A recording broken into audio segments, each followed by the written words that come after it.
Hello बच्चों, आज हम कक्षा 12 के रसायन विज्ञान के पहले अध्याय जिसका नाम है विलयन, इसका दूसरा भाग पढ़ेंगे। यदि आप लोगों ने इसके पहले का भाग नहीं देखा है तो उसका लिंक जो इस वीडियो के डिस्क्रिप्शन में है, वहां से जाकर आप लोग देख सकते हैं। तो इसके पहले वाले भाग में हम लोगों ने जो 3 चीजें पढ़ी थी: विलयन की परिभाषा, विलयन के प्रकार, और जो विलयन की सांद्रता व्यक्त करने की जो विधियां हैं उनके बारे में पढ़ा था। तो 3-4 विधियां हम लोगों ने उसमें पढ़ी थी: द्रव्यमान प्रतिशत, आयतन प्रतिशत, द्रव्यमान प्रतिशत, ppm और मोलस।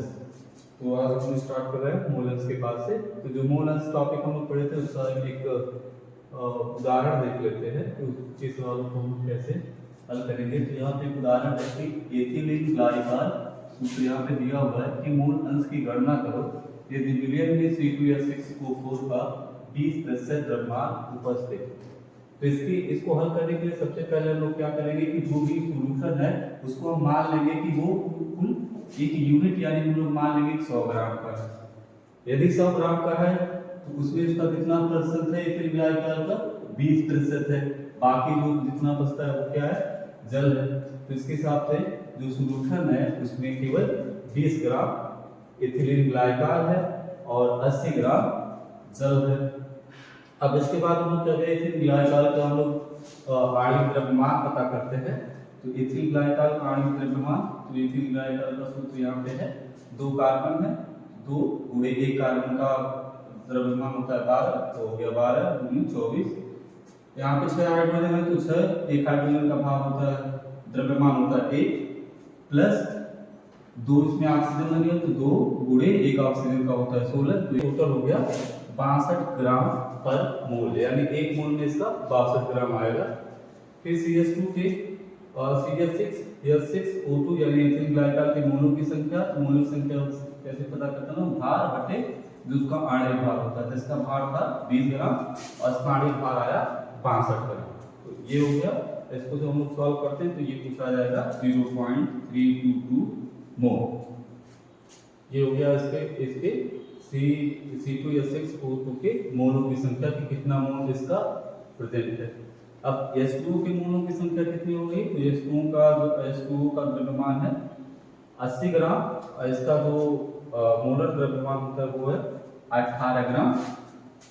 1 हाइड्रोजन का तो 1 गुणा 2 और 16 इसका, 16 तो 18 ग्राम। तो इसको जब सॉल्व करेंगे तो आएगा 4.444 पर मोल। अब हम लोग क्या करेंगे कि हम लोग को एक मोल अंश का फार्मूला पता था कि जिसका भी मोल अंश निकालना हो तो वहाँ पे एथिल ग्लाइकॉल का मोल अंश निकालना है। तो एथिल ग्लाइकॉल के मोलों की संख्या प्लस विलयन में जो टोटल अवयव हैं सबके मोलों की कुल संख्या। तो विलयन में केवल 2 ही अवयव हैं, एथिल ग्लाइकॉल और जल। तो इन दोनों की मोलों की संख्या को हम लोग जोड़ देंगे और उससे भाग दे देंगे तो आ जाएगा हमारा। तो ये जो C2H6O2 का मोल संख्या आया था वो आया था हमारा 0.322 और जल के मोलों की संख्या ये हो गई, एथिल ग्लाइकॉल की मोलों की संख्या हो गई। जब इसको हम लोग सॉल्व करेंगे तो ये आएगा 0.068। और इसी तरह अगर हम लोग जल का पता करना है तो चाहें कि नहीं जल के मोलों की संख्या कितनी है, तो यहाँ पे जहाँ पे C2H6O2 लगा हुआ है वहाँ पे हम लगा देंगे H2O के मोलों की संख्या। उस तरह से यहाँ पे लगेगा H2O की मोल। H2O की कितने मोल है? H2O के मोल कितने थे? बराबर एथिल ग्लाइकॉल के मोल की संख्या प्लस H2O की मोल की संख्या। जब इसको सॉल्व करेंगे तो आ जाएगा 0.932। और अगर इसको शॉर्टकट तरीके से पता करना हो तो सिंपली हम लोग क्या करेंगे कि जो जल के मोल अंश की गणना करने के लिए हम लोग एक में से इसको घटा देंगे। यहाँ एक में से ऐसे घटाएंगे तो ये आंसर इतना ही आएगा। तो इस तरह से जो मोल अंश से संबंधित जो भी प्रश्न आएंगे कुछ इस तरह के होंगे, उनको इसी तरह से लगाएंगे हम लोग। फिर अगले पार्ट में चलते हैं जो इसका छठवां सांद्रता व्यक्त करने का जो छठवां तरीका है वो है मोलरता। मोलरता क्या होती है कि 1 लीटर विलयन में उपस्थित विलय के जितने मोलों की संख्या है उसी को कहते हैं मोलरता। तो 1 लीटर या 1 लीटर को 1 क्यूबिक डेसीमीटर भी कहते हैं, इसको डेसीमीटर dm3 विलयन में विलय की मोलों की संख्या को उस विलयन की मूलरता किस कहते हैं और इसको डिनोट करते हैं कैपिटल एम से। इसका सूत्र होता है मूलरता बराबर अवयव के मोलों की संख्या, जिस अवयव का मूलरता पता करना उसके अवयव के मोलों की संख्या, और विलयन का आयतन वो भी लीटर में चाहिए। तो इस पे भी हम लोग एक सवाल लगा लेते हैं, इसका भी उदाहरण। ये उदाहरण है कि उस विलयन की मूलरता की गणना कीजिए जिसमें 5 ग्राम NaOH 450 ml विलयन में घुला हुआ है। तो इसको हल करने के लिए सबसे पहले हम लोग निकालेंगे NaOH के मोलों की संख्या। NaOH की मोलों की संख्या वही है कि इसका जो भार है बटे इसका जो आणविक द्रव्यमान है। तो आणविक द्रव्यमान हो गया, सोडियम का होता है 23, फिर ऑक्सीजन का होता है 16 और प्लस 1 ये तो 16 17 17 40 ग्राम तक मोल हो जाएगा। और जब इसको हम लोग सॉल्व करेंगे तो कुछ आएगा 0.125 पर मोल। और विलयन का आयतन जो दिया हुआ था हमको 450 ml, इसको हम लोग पहले लीटर में कन्वर्ट करेंगे। तो लीटर में कन्वर्ट करेंगे 450 ml बटे 1000 ml, एक लीटर में कितना ml होता है, तो ये लीटर में कन्वर्ट हो जाएगा। अब सूत्र क्या है इसका? सूत्र मूलरता बराबर अवयव के मोलों की संख्या बटे विलयन का आयतन, वो भी लीटर में चाहिए। तो यहाँ पे मूलरता को अवयव के मोलों की संख्या पता चल गई, 0.125 मोल है, और विलयन का आयतन भी लीटर में पता चल गया 450 बटे 1000। तो उसको हम लोग रख देंगे।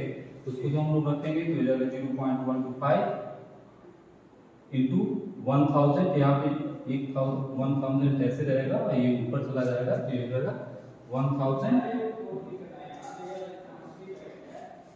और ये इसका वैल्यू जो है कितना आएगी 0.278 m, या फिर यही को हम लोग अगर दिखाना चाहें तो इसको हम लोग लिख सकते हैं 0.278 मोल पर लीटर। या फिर इसको एक अगला वो है जैसे इसको दिखाना चाहे तो हम लोग दिखा सकते हैं 0.278 मोल पर डेसीमीटर क्यूब। ठीक है, तो ये हो गया मूलरता की बात। अगला हमारा जो सांख्यिक व्यक्त करने का तरीका है वो है मूललता। अब मूलरता और मूललता में थोड़ा सा वो रहता है कि नहीं, बहुत सारे बच्चे होते हैं जो कंफ्यूज हो जाते हैं कि नहीं मूलरता क्या चीज है, मूललता क्या चीज है। तो मूलरता में भी हम लोगों ने पढ़ा था कि उसमें हम विलयन का जितना भी आयतन है उसमें विलय के कितने मोल है उसको हम लोग मूलरता कहेंगे। लेकिन यहाँ पे मूललता में 1 किलोग्राम विलायक, केवल विलायक की हम लोग बात करेंगे कि 1 किलोग्राम विलायक में कितने विलय के मोलों की संख्या है, वही उस विलयन की मूललता होगी। या सिंपली इसको परिभाषित करना चाहे तो हम लोग कह सकते हैं कि प्रति किलोग्राम विलायक में उपस्थित विलय के मोलों की संख्या को विलयन की मूललता कहते हैं। इसको डिनोट करते हैं स्मॉल एल से कि 1 किलोग्राम कोई विलायक है, 1 केजी विलायक है, इसमें कितने विलय के मोलों की संख्या है उसी को हम लोग कहते हैं मूललता। ठीक, इसका सूत्र ये मूललता इज इक्वल टू अवयव के मोलों की संख्या बटे विलायक का द्रव्यमान, वो भी किलोग्राम में। तो इस पर भी एक उदाहरण हम लोग देख लेते हैं कि किस तरह से इसके सवाल लगाए जाएंगे। तो यहाँ पे एक उदाहरण दिया हुआ है कि 2.5 ग्राम एथिनोइक अम्ल जिसका सूत्र दिया हुआ है CH3COOH की 75 ग्राम बेंजीन में विलयन की मूललता की गणना करो। इसको हल में सबसे पहले लोग क्या करेंगे, जो हमारा ये एथिनोइक अम्ल है इसका मोलर द्रव्यमान पता करेंगे।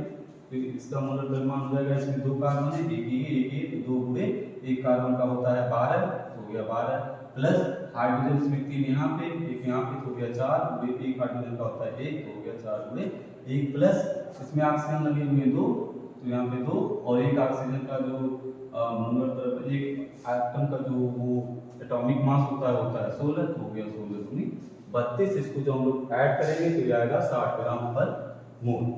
ठीक, अब दूसरा CH3COOH या एथिनोइक अम्ल के मोलों की संख्या कितनी होगी, तो मोलों की संख्या बराबर क्या हो जाएगा, भार बटे आणविक द्रव्यमान। तो भार इसका दिया हुआ कितना 2.5 ग्राम, और इसका आणविक द्रव्यमान आ गया 60 ग्राम पर मोल। यहाँ से इसके मोलों की संख्या हम निकाल लेंगे तो ये कुछ आएगा 0.0417 मोल। अब हम लोग क्या करेंगे कि जो बेंजीन का द्रव्यमान है कितना दिया है 75 ग्राम दिया हुआ है, इसको हम लोग केजी में चेंज करेंगे। तो केजी में चेंज करने के लिए इसमें 1000 से भाग करना पड़ेगा, 1000 से भाग करेंगे हम लोग तो ये हो जाएगा केजी में चेंज, केजी में चेंज। अब मूललता का जो फार्मूला उसको हम लगा देंगे कि मूललता CH3COOH की मूलता इज इक्वल टू CH3COOH की मोलों की संख्या कितनी है बटे बेंजीन का द्रव्यमान कितना है वो भी केजी में। तो इसको हम लोग यहाँ पे रख देंगे। तो यहाँ पे इसका आया था 0.714, ये इथेनोइक अम्ल के मोलों की संख्या थी, गुणे बटे 1000 में यहाँ किया, 1000 ये ऊपर चला गया। इसको जब हम लोग सॉल्व करेंगे तो यहाँ पे कुछ आएगा 0.556 मोल पर केजी, यानी इस सॉल्यूशन में इथेनोइक अम्ल के 0.556 मोल 1 केजी में घुले हुए हैं। ठीक है, तो ये एनसीईआरटी की जो बुक है उसके कुछ प्रश्न हैं जो दिया हुआ है पार्ट में 10, इसको लगाने की आप लोग कोशिश करिएगा, इसको लगाने की कोशिश करिएगा। अगले वीडियो में इसको भी लगा के मतलब उस हल किया जाएगा, लेकिन आप लोग तब तक अपने से कोशिश करिए कि लगता है कि नहीं लगता है। ठीक है, तो उसके बाद स्टार्ट होता है, हम लोगों ने ये जान लिया कि विलयन की सांद्रता को किन किन तरीकों से व्यक्त किया जा सकता है। उसमें पहला तरीका था द्रव्यमान प्रतिशत, दूसरा था आयतन प्रतिशत, तीसरा था द्रव्यमान आयतन प्रतिशत, चौथा था ppm, पांचवा था मोल अंश, छठवां था मोलरता, सातवां था मोलरता, और तो बस इतने थे। अब इसके बाद हम लोग पढ़ते हैं विलेयता। विलेयता क्या चीज होती है, सॉल्युबिलिटी जिसको इंग्लिश में कहते हैं, ये क्या होती है। तो मान लीजिए कि हमारे पास कोई विलायक है, ठीक है, कोई विलायक है जो एक निश्चित तापमान पे जिसको हमने रखा हुआ है, जैसे कमरे का तापमान मान लेते हैं 25 डिग्री सेंटीग्रेड पे रखा हुआ है। ठीक है, एक विलायक है जिसको हमने 25 डिग्री सेंटीग्रेड ताप पे रखा हुआ है, और इसमें हम लोगों ने चीनी घोलना स्टार्ट किया। तो धीरे धीरे इसमें क्या होगा, चीनी जो है वो घुलने लगेगी। जैसे जैसे हम लोग मात्रा इसमें बढ़ाते चले जाएंगे वो घुलती हुई चली जाएगी, लेकिन एक समय ऐसा आएगा, ठीक है, एक समय ऐसा आएगा कि उससे ज्यादा अगर चीनी हम लोग डालेंगे तो वो इसमें नहीं घुलेगी। ठीक है, उस सीमा तक, जैसे मान लीजिए कि हमने 5 ग्राम डाला घुल गया, 10 ग्राम डाला घुल गया, 25 ग्राम डाला घुल गया, लेकिन कब एक ऐसा समय आएगा कि उसके बाद अगर इसमें हम लोग कितना भी चीनी डालेंगे लेकिन वो नहीं घुलेगा। तो वही जो है कि कितना एक निश्चित टेम्परेचर पे एक निश्चित विलायक की मात्रा में कितना विलेय घुल जा रहा है, वही उसकी क्या है, वही उस विलेय की विलेयता है। इसको परिभाषित अगर करना चाहे तो हम कह सकते हैं कि एक निश्चित ताप पर विलायक की निश्चित मात्रा में घुली हुई पदार्थ की अधिकतम मात्रा को उस पदार्थ की विलेयता कहते हैं। इससे ज्यादा हम लोग यहाँ पे अधिकतम मात्रा लिखा हो कि उससे ज्यादा उसमें पदार्थ जो है नहीं घुलने वाला है, किसी भी मतलब उस टेम्परेचर पर उससे ज्यादा उसमें पदार्थ नहीं घुलेगा। हाँ, अगर टेम्परेचर घटाते बढ़ाते हैं तो उसकी जो विलेयता है वो प्रभावित हो सकती है। तो किसी पदार्थ की जो विलेयता है वो कुछ कारकों पर निर्भर करती है, जिसमें से पहला कारक है कि विलेय और विलायक की प्रकृति क्या है। कि विलेय जो है, इसके बारे में हम लोग आगे पढ़ेंगे, लेकिन यहाँ पे जनरली बस वैसे जान लेते हैं कि विलेय और विलायक की प्रकृति क्या है। इसका मतलब हो गया कि जो विलेय या विलायक है वो ध्रुवीय है या फिर अध्रुवीय है, इस पर डिपेंड करती है। दूसरा चीज डिपेंड करती है ताप पर, ताप अगर घटाते बढ़ाते हैं तो किसी भी पदार्थ की जो विलेयता है वो घट बढ़ सकती है, और तीसरा निर्भर करती है दाब पर। तो ये 3 कारक हैं जिसपे किसी भी पदार्थ की विलेयता जो है निर्भर करती है। अगर विलायक की प्रकृति की उनकी रासायनिक प्रकृति क्या है, ताप, टेम्परेचर कितना है, टेम्परेचर अगर घटाते बढ़ाते हैं तो विलेयता भी घट बढ़ सकती है। उसी तरह दाब है कि दाब भी अगर घटता बढ़ता है तो भी विलेयता जो है घट बढ़ सकती है। अब इसके बाद हम लोग जब विलेयता पढ़ रहे हैं, जिसके बाद हम लोग दो तरह के सॉल्यूशनों में विलेयता का अध्ययन करेंगे। पहला ठोस की द्रवों में विलेयता का अध्ययन करेंगे, और दूसरा गैसों की द्रवों में विलेयता। इन दोनों चीजों का, इन दोनों टॉपिकों का हम लोग, इन दोनों विलयनों का हम लोग आगे अध्ययन करेंगे कि किस तरह से जो विलेयता होती है वो प्रभावित होती है। तो यहाँ पे अब ठोसों की द्रवों में विलेयता किस तरह से प्रभावित होती है, तो उसको हम सबसे पहला देखिए कि जब एक विलेय विलायक में तभी होता है जब दोनों अंतराण्विक अन्योन्य क्रियाएं समान होती हैं अर्थात समान समान को ही घोलता है। इसका मतलब ये हो गया कि यदि कोई ध्रुवीय विलायक है, अगर कोई ध्रुवीय विलेय है तो केवल ध्रुवीय विलायक में ही घुलेगा, अगर कोई अध्रुवीय विलेय है तो केवल अध्रुवीय विलायक में ही घुलेगा। जैसे यहाँ पे है सोडियम क्लोराइड और शर्करा, जल में इनको आसानी से घोला जाता है, जबकि इनको नेफ्थलीन और एंथ्रासीन में अगर घोला जाए तो ये लोग नहीं घुलते हैं। इसी तरह नेफ्थलीन और एंथ्रासाइनिन बेंजीन में आसानी से घुल जाते हैं, जबकि सोडियम क्लोराइड और शर्करा जल में शर्करा जो है एंथ्रासीन और नेफ्थलीन में नहीं घुलता है। जिसका सबसे बड़ा रीजन क्या है कि जो जल है वो होता है ध्रुवीय विलायक। कैसा विलायक होता है? ध्रुवीय विलायक। शर्करा जो होती है वो कैसी होती है? ध्रुवीय विलेय है, इसलिए घुल जाते हैं। जबकि अगर शर्करा को अगर हम लोग नेफ्थलीन में या फिर एंथ्रासीन में डालें तो नहीं घुलता है। इसका रीजन ये है कि नेफ्थलीन और एंथ्रासीन जो है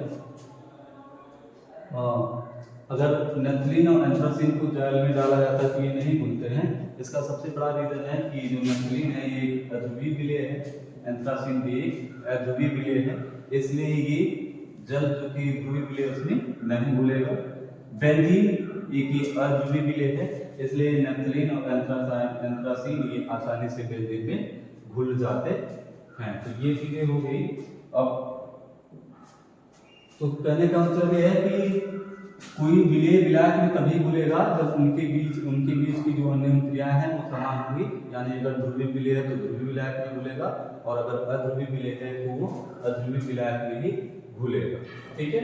जब एक ठोस विलेय को हम लोग द्रव विलायक में डालते हैं, जैसे ये है, जब इसमें हम लोग डालना शुरू करते हैं तो धीरे धीरे क्या होता है, उसमें घुलने लगता है, और इस प्रक्रिया को क्या कहते हैं हम लोग? विलीनीकरण या घुलना कहते हैं। ठीक है। अब इससे धीरे धीरे क्या होगा कि ये जो सॉल्यूशन बन रहा है, ये सॉल्यूशन, इसमें जो विलेय की सांद्रता है वो धीरे धीरे बढ़ने लगेगी। ठीक है, धीरे धीरे बढ़ने लगेगी। जिस तरह से हम लोग मात्रा उसमें अधिक होते जाएंगे, उसकी सांद्रता धीरे धीरे बढ़ती हुई चली जाएगी। जैसे यहाँ पे है कि ए और ए, इसके बीच में ये अननोन क्रिया, ये अननोन क्रिया है, वहां पे वो बन रहा है। तो यहाँ पे जैसे हम लोग स्टार्ट करेंगे कि विलेय और विलायक को जैसे मिलाया तो ये घुलना शुरू हो जाएगा, तो ये मिलाया बनाएगा सॉल्यूशन। तो इस प्रक्रिया को कहेंगे विलीनीकरण कहेंगे। क्या कहेंगे? विलीनीकरण कहेंगे। ठीक है। अब क्या होगा कि जैसे जैसे उसकी सांद्रता बढ़ती हुई चली जाएगी तो एक समय ऐसा भी आएगा कि विलयन में से कुछ जो विलेय के कण हैं, विलयन में जो विलेय के कण घुले हुए हैं उसमें से कुछ कण ऐसे होंगे जो विलेय के कणों के साथ संघट्ट करके विलयन से अलग हो जाएंगे। संघट्ट का मतलब कि विलेय के कण जो इसमें घुले हुए हैं वो कुछ आपस में आ करके मिलेंगे और फिर वो सॉलिड फॉर्म में आ जाएंगे और वो सॉल्यूशन से अलग या नीचे जाके बैठ जाएंगे। तो इस प्रक्रिया को कहते हैं क्रिस्टलीकरण। यानी जस्ट इसका उल्टा कि नहीं, विलेय और विलायक को मिलाया तो विलयन बन गया, लेकिन कुछ समय बाद क्या होगा कि ये ए जो है और ये बी है, तो बी वाला जाके बी से जुड़ जाएगा, ए वाला जाके ए से जुड़ जाएगा। तो कुछ समय जो है इसका रिवर्स हो जाएगा कि जो विलेय है वो विलायक और विलेय दोनों अलग अलग हो जाएंगे। तो ये जो विलेय है ये विलयन से अलग हो जाएगा। इस प्रक्रिया को कहते हैं क्रिस्टलीकरण प्रक्रिया। क्रिस्टलीकरण प्रक्रिया, राइट। क्रिस्टलीकरण हो गया। तो जब विलीनीकरण और क्रिस्टलीकरण दोनों प्रक्रियाओं की गति समान हो जाती है तब जो विलयन में जाने वाले जो विलेय के कण हैं जितने घुल रहे हैं उतना ही अलग होने लगते हैं। कि मतलब अगर इसमें हम लोग 10 विलेय के कण घुल रहे हैं तो 10 विलेय के कण क्रिस्टलीकरण के द्वारा विलयन से अलग भी हो रहे हैं, और इस अवस्था में जो विलयन है वो गतिक सामयिकी प्रावस्था में पहुंच जाती है। ठीक है। फिर इस स्थिति में दिए गए ताप और दाब पर विलय में उपस्थित विलेय की सांद्रता स्थिर रहेगी कि जो भी टेम्परेचर है, अगर वो मान लीजिए फिक्स है कि 25 डिग्री सेंटीग्रेड पे अगर हम भून रहे थे इसको, तो इस टेम्परेचर पे अब उसमें जो विलेय में उपस्थित विलेय की जो सांद्रता है वो फिक्स हो जाएगी कि नहीं, इससे ज्यादा विलेय की सांद्रता इसमें नहीं आने वाली है। ठीक है। तो आज के लिए